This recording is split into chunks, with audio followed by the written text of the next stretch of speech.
வாங்க, இந்தியாவுல நடந்த மிக முக்கியமான காவல் மரண வழக்குகள்ல ஒன்றான சாத்தான்குளம் சம்பவத்தை பத்தி நாம இன்னைக்கு விரிவாக பார்க்கலாம். இந்த ஒரு வழக்கு ஒட்டுமொத்த நாட்டையும் உலுக்கி நம்ம நீதித்துறை மேல நமக்கு இருந்த நம்பிக்கையையே கேள்வி கேட்க வச்ச ஒரு சோகமான சம்பவம். இந்த வழக்கின் சட்ட நுணுக்கங்கள், புள்ளி விவரங்கள் எல்லாம் பாக்குறதுக்கு முன்னாடி இந்த சம்பவத்தோட மையத்துல இருக்கிற வலிய நம்ம முதல்ல புரிஞ்சுக்கணும். ஜெயராஜோட மகள் பர்சிஸ் சொன்ன இந்த வார்த்தைகள் தான் இந்த குடும்பத்துக்கு ஏற்பட்ட இழப்பு எவ்ளோ பெருசுங்கிறதுக்கு ஒரு சாட்சி. சரி, வாங்க இந்த கதை எங்க ஆரம்பிச்சதுன்னு பாப்போம். இதுல சம்பந்தப்பட்ட ஜெயராஜும் பென்னிக்ஸும் பெரிய ஆட்களோ செல்வாக்கு மிக்கவங்களோ கிடையாது. சாத்தானுலத்துல ஒரு சின்ன செல்போன் கடை நடத்திட்டு வந்த நம்மள மாதிரி ரொம்ப சாதாரணமான மனிதர்கள். யோசிச்சு பாருங்க, எல்லாமே ஒரு சின்ன விஷயத்துல தான் ஆரம்பிச்சிருக்கு. கோவிட் ஊரடங்கு நேரம். கடைய அனுமதிக்கப்பட்ட நேரத்தை விட கொஞ்ச நேரம் அதிகமா திறந்து வச்சதுக்காக போலீஸ் கூட நடந்த ஒரு சாதாரண வாக்குவாதம். ஆனா அது ஒரு கொடூரமான ராத்திரிக்கு வழிவகுக்குன்னு யாருமே நினைச்சு பார்க்கல. இனி நாம கேட்க போற விஷயங்கள் கொஞ்சம் கஷ்டமா தான் இருக்கும். ஏன்னா இது அந்த போலீஸ் ஸ்டேஷனோட 4 சுவத்துக்குள்ள நடந்த வேதனை மிக்க உண்மைகள். இது ஏதோ டக்குன்னு கோபத்துல நடந்த ஒரு சில நிமிட தாக்குதல் கிடையாது. இரவு கிட்டத்தட்ட 7:50 மணிக்கு ஆரம்பிச்ச சித்திரவதை மறுநாள் விடியற்காலை 3 மணி வரைக்கும் பல மணி நேரம் தொடர்ந்து நடந்திருக்கு. இந்த டைம்லைன் மட்டுமே அந்த ராத்திரியோட கொடூரம் எந்த அளவுக்கு இருந்திருக்கும்னு நமக்கு உணர்த்துது. இந்த ஒரு வரிய நீதிமன்றத்துல நீதிபதியே வாசிச்சு காட்டினாரு. கேட்கும்போதே உடம்பெல்லாம் நடுங்குது இல்லையா? இது அவங்களோட மனநிலை எப்படி இருந்திருக்குன்னு அப்பட்டமா காட்டுது. அதாவது அவங்க கண்ணுக்கு அவங்க 2 பேரும் மனுஷங்களாவே தெரியல. இது யாரோ சொல்ற குற்றச்சாட்டு இல்ல, நீதிமன்றத்தோட இறுதி தீர்ப்புல குறிப்பிடப்பட்ட உண்மைகள். அந்த தாக்குதல் எவ்வளவு மிருகத்தனமா இருந்திருக்குங்கிறதுக்கு இந்த வரிகளே போதும். என்ன அர்த்தம் இதுக்கு? எங்களை யாரும் ஒன்னும் பண்ண முடியாதுங்கிற ஒரு திமிர். சட்டத்தை நாங்க மதிக்க மாட்டோம், எங்களால ஈஸியா தப்பிச்சிட முடியும்னு எவ்வளவு தைரியமா சொல்லிருக்காங்க பாருங்க.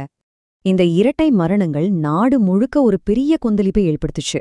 அதோட விளைவா இந்த வழக்கு மாநில போலீஸ் கையில இருந்து இந்தியாவோட நம்பர் 1 விசாரணை ஏஜென்சியான சிபிஐக்கு மாத்தப்பட்டது. இப்போ நீங்க பாருங்க, ஒரு பக்கம் போலீஸ் சொன்ன கதை, இன்னொரு பக்கம் சிபிஐ கண்டுபிடிச்ச உண்மை. ரெண்டுக்கும் மலைக்கும் மடுவுக்குமான வித்தியாசம் இருக்கு.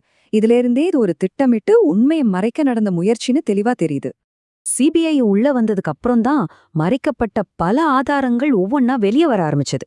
ஸ்டேஷனுக்கு பின்னால மறைச்சு வச்சிருந்த ரத்தக்கரை படிஞ்ச லத்தி, பெனிக்ஸோட ரத்தக்கரை படிஞ்ச துணி, அப்புறம் தடவியல் சோதனைகள்னு இது எல்லாமே போலீஸ் சொன்ன பொய்ய உடைச்சிருஞ்சது.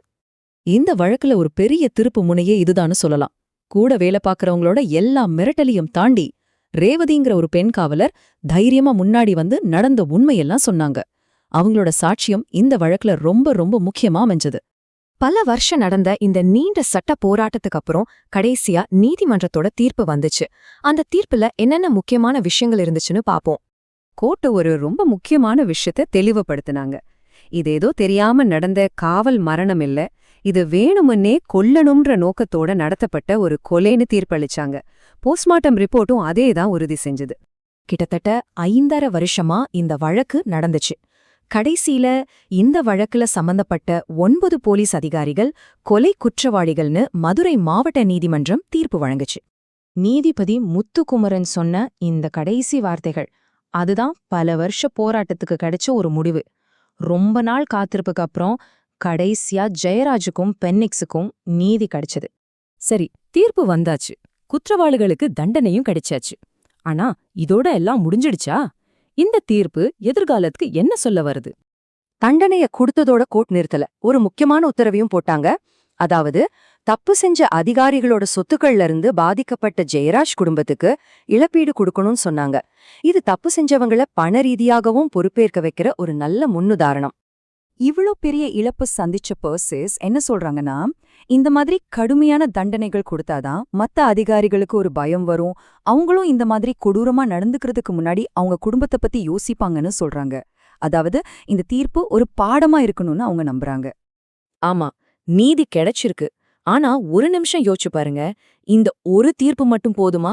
காலங்காலமா நம்ம போலீஸ் ஸ்டேஷன்கள்ல நடந்துட்டு வர இந்த காவல் வன்முறை கலாச்சாரத்தை மொத்தமா மாத்த இது போதுமா?